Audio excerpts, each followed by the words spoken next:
तो हेलो मेरे प्यारे बच्चों, कैसे आप सभी लोग। आई होप आप सभी लोग अच्छे होंगे और अपनी पढ़ाई को बहुत ही ज़बरदस्त तरीके से कर रहे होंगे। मैं जेपी यादव आपके अपने YouTube channel smart coaching campus में आप सभी का हार्दिक स्वागत और सादर अभिनंदन करता हूं।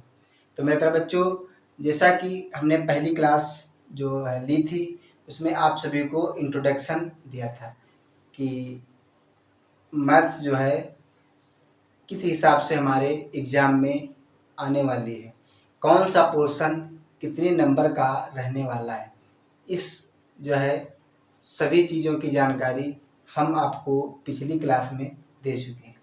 अगर कोई न्यू स्टूडेंट्स हमारे साथ जुड़ता है तो जाकर के पहले इंट्रोडक्शन की क्लास देख सकता है, क्योंकि अगर आपको किसी चीज़ की भूमिका ही नहीं पता है तो आप उसके बारे में जो है बहुत अच्छे तरीके से विश्लेषण नहीं कर पाएंगे। तो चलिए आज की क्लास को जो है स्टार्ट करते हैं, ज़्यादा समय नहीं लेते हैं। तो सबसे पहले जो है आपका जो है एक्सरसाइज 1.1 स्टार्ट करने हैं, मतलब प्रश्नावली 1.1 से स्टार्ट कर रहे हैं और आपकी क्लास 10th की मैथ्स जो है। और पहला क्वेश्चन जो आपको स्क्रीन पर दिख रहा है वो दिया हुआ है, निम्नलिखित संख्याओं, कुछ संख्याएं दी हुई हैं, निम्नलिखित संख्याओं को अभाज्य गुणनखंड के रूप में व्यक्त कीजिए। ठीक है, और आपकी 5 जो है डिजिट दी हुई है, तो पांचों डिजिट को आपको सॉल्व करना है, उसके अभाज्य गुणनखंड पता करने हैं। तो पता कैसे करेंगे, जैसे सबसे पहली संख्या जो दी हुई है वो दी हुई है 140।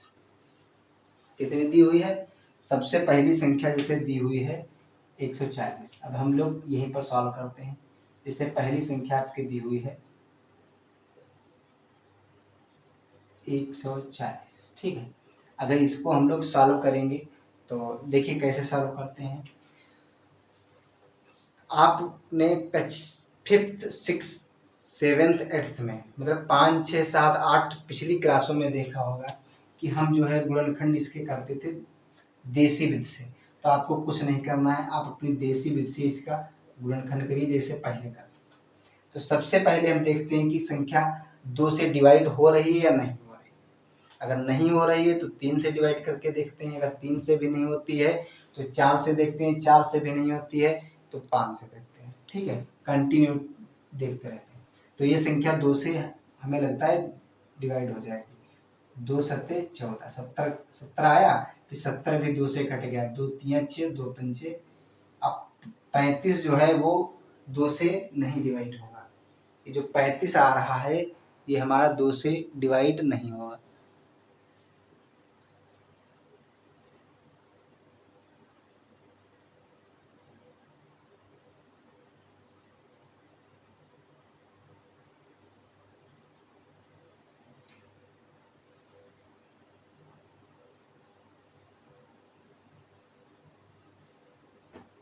जो 35 आ रहा है ये 2 से डिवाइड नहीं होगा।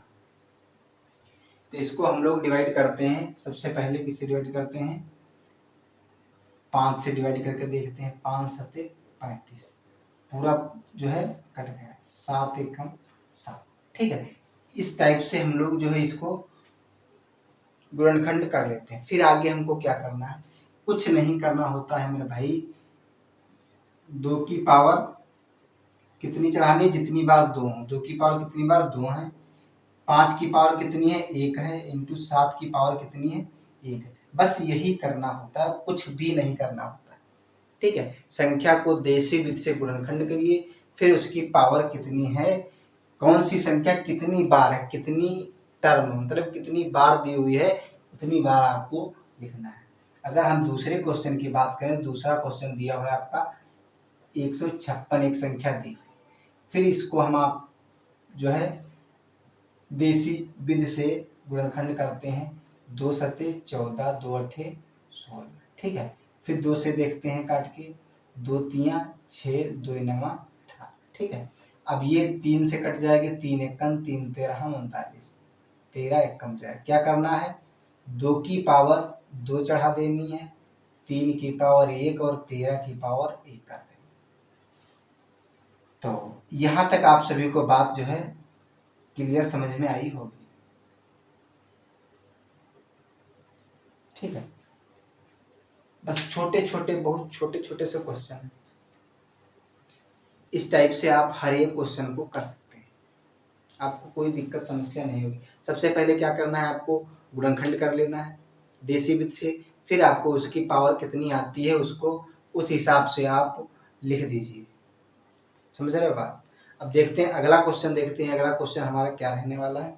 तो अगला क्वेश्चन जो हमारा रहने वाला है वो संख्या दी हुई है 3825। कितनी संख्या दी? 3825। 3825। फिर हम इसको लिख लेते हैं अपने वही देसी विधि से। ठीक है, फिर काट देते हैं। देखिए ये जो है 2 से संख्या नहीं कटेगी, 3 से इसको काट लेते हैं। 3 एकम 3, 3 दूनी 6, 3 सत्ते 21, 3 पचे 15। ठीक है, अब फिर 3 से काटते हैं। 3 चक्कू 12, 3 दूनी 6, 3 पचे 15, 425। अब ये 3 से नहीं कटेगी संख्या। 3 एकम 3, 3 चक्कू 12 नहीं कटेगा। 5 अट्ठे 40, पंचम 25, 5 एकम 5 17, 17 बार गया, 17 एकम 17। ठीक है, अब कुछ नहीं करना, फिर बता रहे हैं 3 की पावर कितनी है 2, 5 की पावर 2 इंटू 17 की पावर 1। ये आपका इसका भी आ गया आंसर। ठीक है, ये आपका इसका भी आ गया आंसर।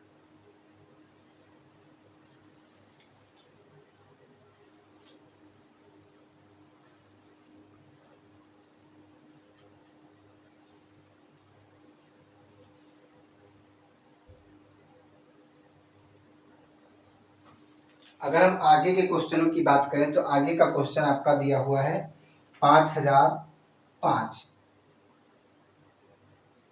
5005। ठीक है, अगला क्वेश्चन आपका इसी यहीं से हम लिखते हैं। अगला क्वेश्चन आपका दिया हुआ है 5005। ठीक है, तो आपको यहीं से स्टार्ट कर देना है। क्या करना है, किस संख्या से काटते हैं आप? 5 से काट लीजिए। 5 एकम सॉरी 5 से काट लीजिए। 5 एकम 5, 0 0, 5 एकम 5। ठीक है, अब ये 5 से संख्या नहीं कटेगी। अब अगर ये 5 से नहीं कटती है तो किससे काट के देख लेते हैं। अगर ये 5 से नहीं कटती है तो इसे 7 से काट के देख लेते हैं। 7 एकम 7।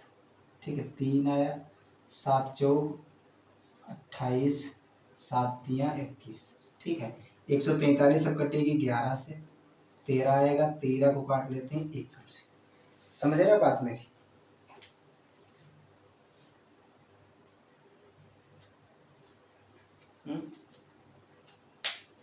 अब यहाँ पर क्या करते हैं हम, सबसे पहले 5 की पावर कितनी दी हुई है? 1 दी हुई है। 7 की पावर कितनी दी हुई है? 1 दी हुई है। 11 की पावर कितनी दी हुई है? 1 दी हुई है। और 13 की पावर कितनी दी हुई है? 1 दी हुई है। इन सभी की पावर्स आपको जो है लिख लेनी, इन सभी की पावर आपको लिख लेनी। 3 क्वेश्चन हो गए। अगर अगले क्वेश्चन की बात करें तो अगला क्वेश्चन आपका जो दिया हुआ है वो दिया हुआ है 5वें नंबर का। कितना दिया हुआ है? 7429। 7429। ठीक है, अगर इस क्वेश्चन को हम काटने का प्रयास करें तो ये क्वेश्चन हमारा देखिए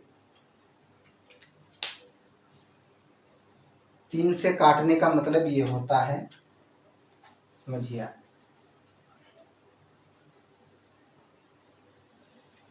ठीक है, जैसे क्वेश्चन दिया हुआ है 5वें नंबर का 7429, तो इसको हम लोग जो है 3 से काटते हैं, नहीं कटेगा।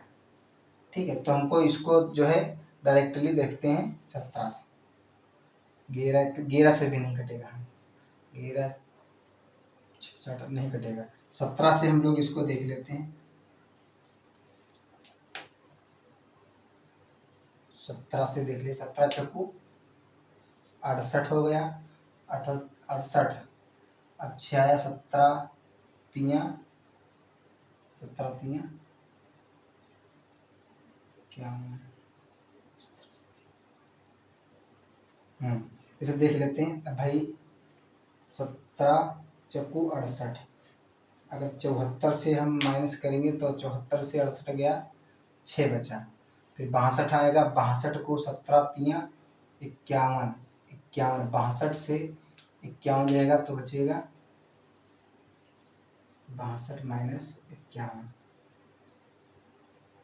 119। 17 सत्ती 119 लग जाएगा। ठीक है, क्या करना है हमको, 17 तियाँ 51, ठीक है, 17 सत्ती 119। ये जो है 17 से कट गया। अब ये 17 से जो है दोबारा देखते हैं क्या ये कट जाएगा, तो 17 दूनी 34, ठीक है, 34 नहीं कटेगा। 19 से देखते हैं, 19 दूनी 38, 437 को देखते हैं, 437, 19 दूनी 38,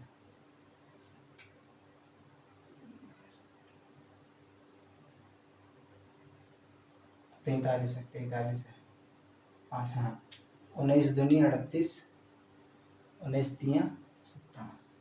अब ये कटेगा 23 से, तो इसका कितना आ गया, 17 की पावर 1, 19 की पावर 1 इंटू 23 की पावर 1। ठीक है, ये आपके शायद सभी के सभी क्वेश्चन मेरे बच्चे सॉल्व होंगे। तो आप इन सभी क्वेश्चनों को नोट कर लीजिए।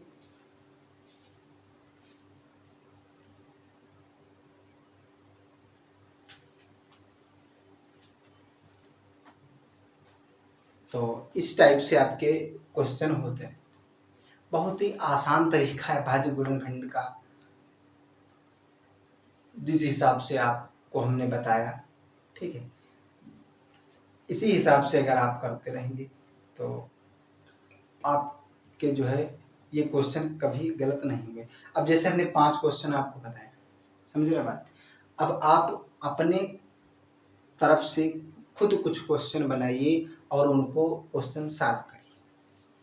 ठीक है, अगर हम क्वेश्चन देने की बात करें तो हमें जो है कल आप लोग बताना, जैसे पहला क्वेश्चन दे रहे हैं, जैसे ऐसे लिखा जा रहा है 525, ठीक है, 4231, 4230 और 625 और 15225।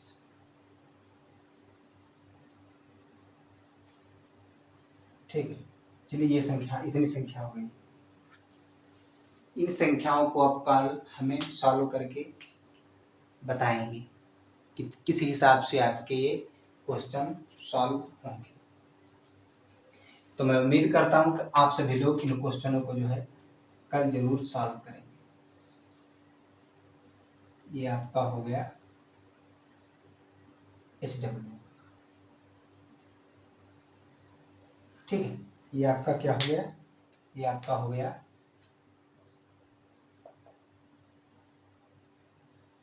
SW का। ठीक है, इन क्वेश्चनों को आप कल हमको सॉल्व करके इसका आंसर आप लोगों को जरूर बताना है। ठीक है, तो आज की क्लास मेरे बच्चे यहीं तक रखते हैं, तो फिर मिलते हैं नेक्स्ट क्लास में। तब तक के लिए जय हिंद, जय भारत।